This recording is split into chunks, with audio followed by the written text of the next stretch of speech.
In a small village nestled deep in the mountains lived an old man named Martin. He had a reputation as a sage and a healer.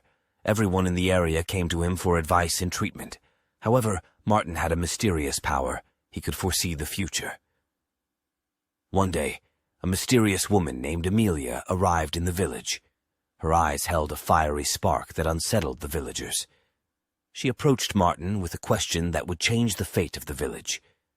She wanted to know the date of an impending disaster that would affect their community.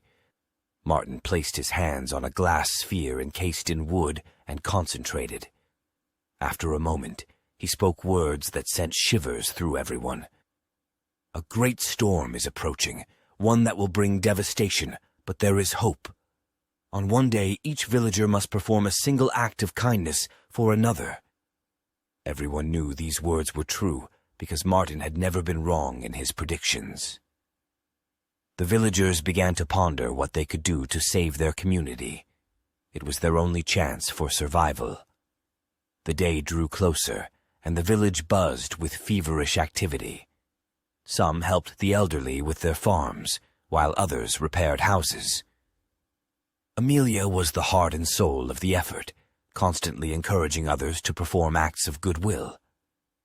On the day of the catastrophe, the approaching rain and wind were terrifying, but the villagers, united in their purpose, persevered.